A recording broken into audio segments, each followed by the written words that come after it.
We're just constantly swimming in information, aren't we? Like articles, news feeds, endless research. It's an overwhelming tide. It really is. And often that feeling of truly understanding something, Hmm. where it all clicks, that feels just out of reach. Exactly. How do you make sense of it all without just, drowning in the noise? Yeah, it's a huge challenge, and simply consuming more information isn't really the answer, is it? What we need are better mental frameworks, tools to kind of distill and apply what we learn. And that's exactly what this deep dive is all about. We're exploring model thinking, based heavily on Scott Page's book. The promise here is, it's like a shortcut to being genuinely well-informed, teaching you how to think using models, equipping your mental toolkit, so to speak. Right. Our mission today is to unpack what models really are. Crucially, why using multiple models is so essential, and how this whole multi-model thinking thing can actually reshape how you see the world and how you make decisions, maybe even how you approach your career. We'll get into some solid examples you can use straight away. Okay, so let's start there. This idea of a model. We're not talking model airplanes here, obviously. What exactly is a model in this sense? Why is it considered so powerful? Well, fundamentally, a model is an abstract representation. It's like a condensed pattern distilled from experience or observation. Think about proverbs, Mm. or scientific formulas, established theories. These are all types of models. Yeah. They give us a quick way to understand complex situations, a kind of mental shortcut. Like two heads are better than one. That's a simple model for collaboration. Exactly. Or an Eastern equivalent, three cobblers with their wits combined excel zugeling. Basically saying ordinary folks working together can be smarter than one genius. Or Newton's law of gravity. You drop something, it falls. It predicts behavior, a distilled pattern. Precisely. Their framework's built from observing consistent patterns. So, okay, if models are these great tools, why isn't just finding one really good model enough? Why the big emphasis on multi-model thinking? Ugh. Now this is where it gets really interesting. And it's the absolute core of Page's argument. The key insight is this.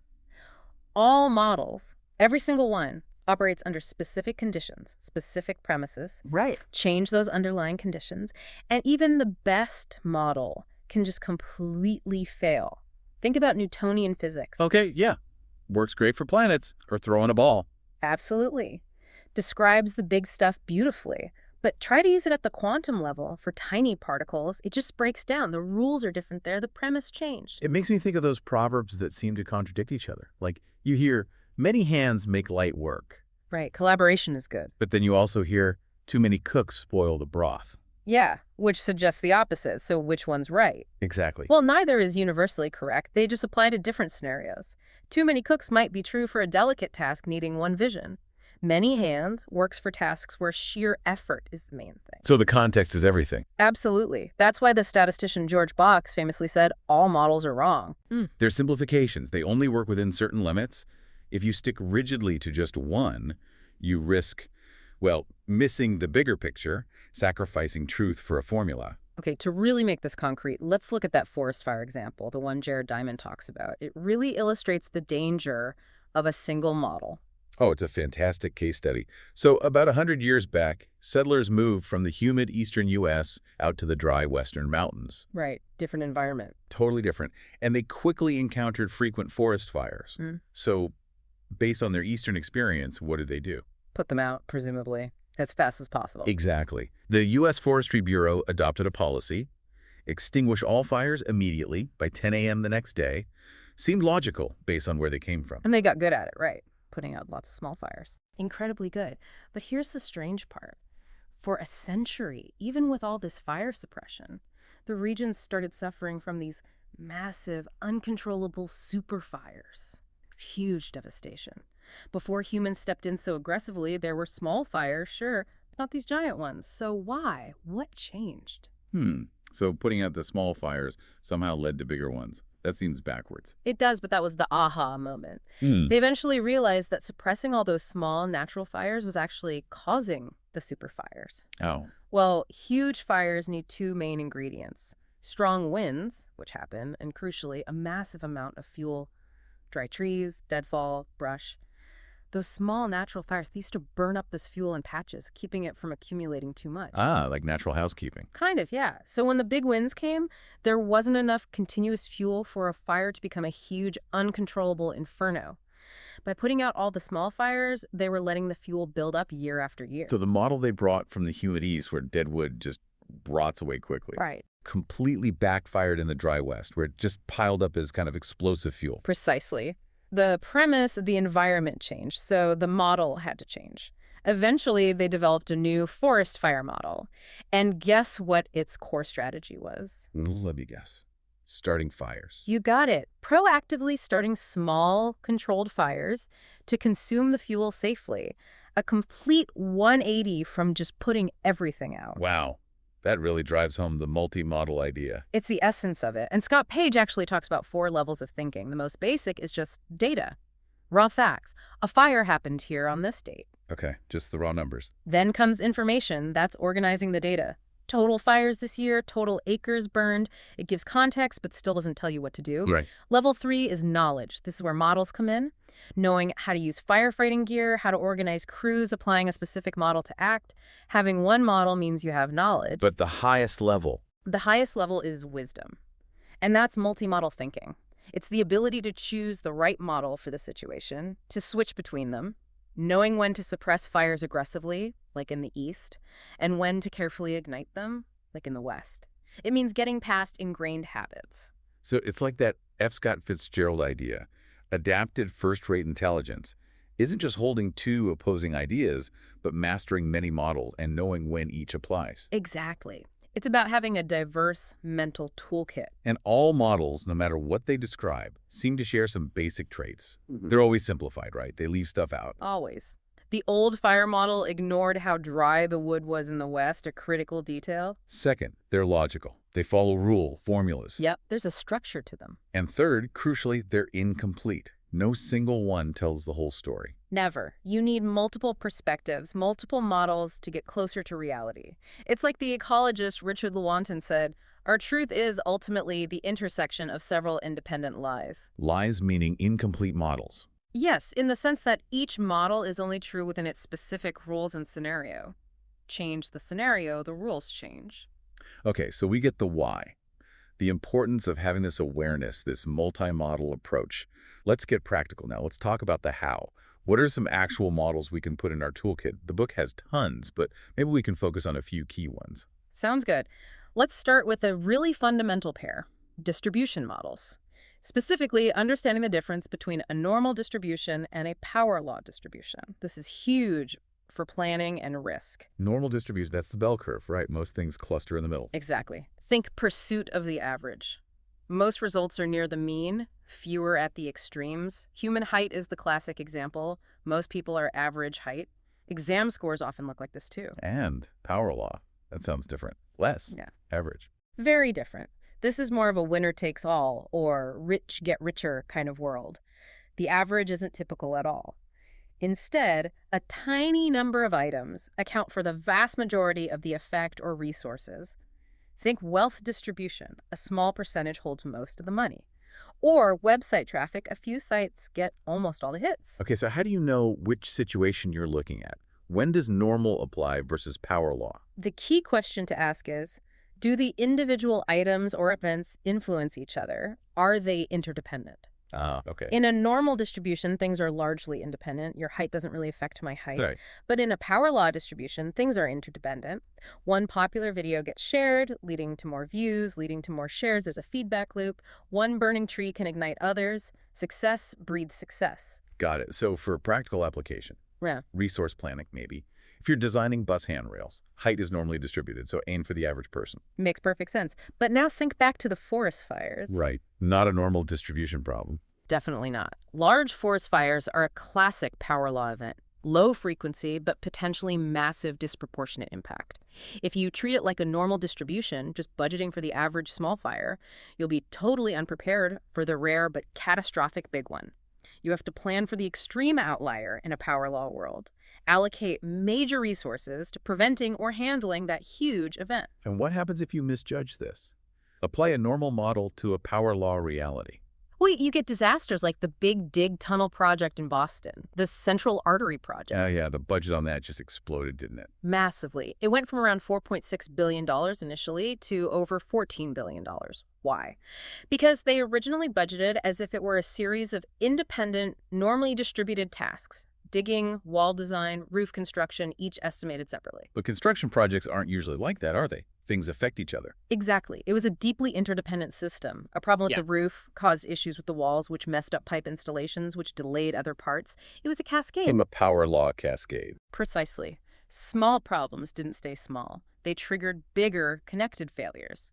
If they'd recognized it as a power law system from the start, they would have built in much more contingency, better communication across teams, bigger buffers for these cascading risks. That's a costly lesson in choosing the wrong distribution model. Okay, what's next? You mentioned one that helps understand team value. Right, the Shapley value model. This comes from economist Lloyd Shapley. It's a fascinating way to calculate someone's actual contribution to a team.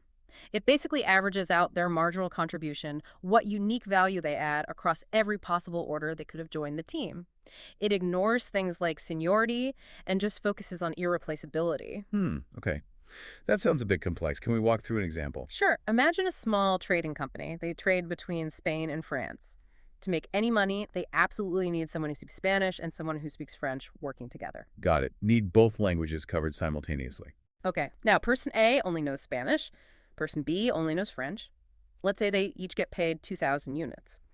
Then you have person C, who is bilingual, speaks both Spanish and French fluently. Okay, so my first instinct, if A and B get 2,000 each for one language, person C knows two, so maybe they should get 4,000? Double the skill, double the pay. That's the intuitive arithmetic, right? But the Shapley value calculation here actually suggests person C's true value to this specific team configuration is much higher. It's actually 8,000. 8,000. Whoa. Okay, how does that work? 4 times as much. Let's break it down simply. Think about when value is created. Person A, Spanish only, or person B, French only, can only create value if the other language speaker is already there. They complete the pair. Right, they need their counterpart. Only one scenario where they add the final piece. Exactly. But person C, the bilingual one, think about the scenarios where they enable the company to function. 1, they join first. Boom, company can operate immediately because they cover both languages. 2, the French speaker is there. Person C joins. Value created. 3, the Spanish speaker is there. Person C joins. Value created. 4, someone useless joins first. Then person C joins, still creates full value. So person C enables the company to function to create value in 4 times as many joining sequences as person A or B alone. Their ability to bridge the gap and fulfill both requirements simultaneously gives them disproportionate leverage. So their value isn't just additive 1 + 1, 2. It's multiplicative because of the scenarios they unlock. You got it. That's the power of the Shapley value, revealing nonlinear contributions, especially for skills that bridge gaps or fulfill multiple critical roles. That's genuinely fascinating for thinking about team roles and compensation. Okay, One more. Maybe something relatively simple but widely applicable. let's talk about the network model. This one is really intuitive but powerful.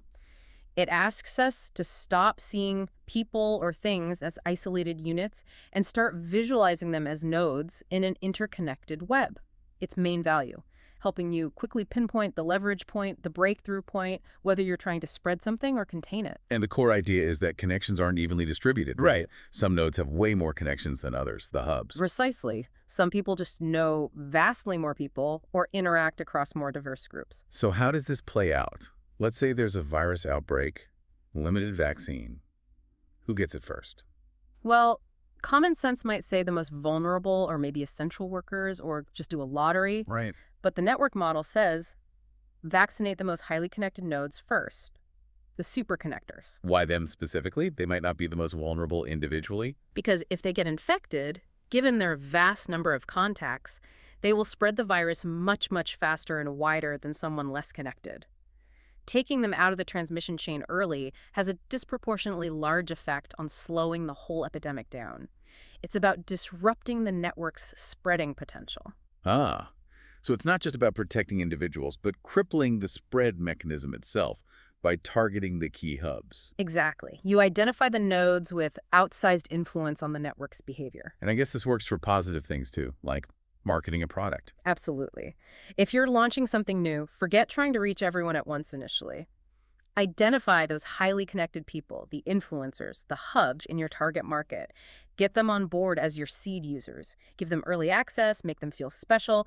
Their enthusiasm and reach will spread the word through their networks far more effectively than a generic broadcast campaign. Find the super connectors and let them do the heavy lifting. That's the essence of it. Whether you want to spread an idea or contain a problem, the network model points you straight to the nodes with the most connections as your critical leverage point. This whole deep dive into model thinking has been really, really insightful. It's amazing how just shifting the lens, the model you use, can unlock such different perspectives and strategies. It really is. And, what we've covered is just scratching the surface.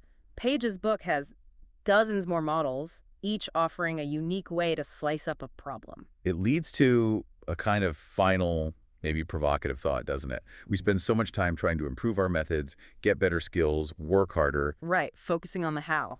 But what if the real issue isn't how we're doing something, but the fundamental model we're using to understand the situation in the first place? That's a deep question. Think about someone at work. They work incredibly hard, they follow all the procedures, they're loyal, but they just never get that promotion, never seem to get ahead. Maybe unconsciously they're operating under a friendship model.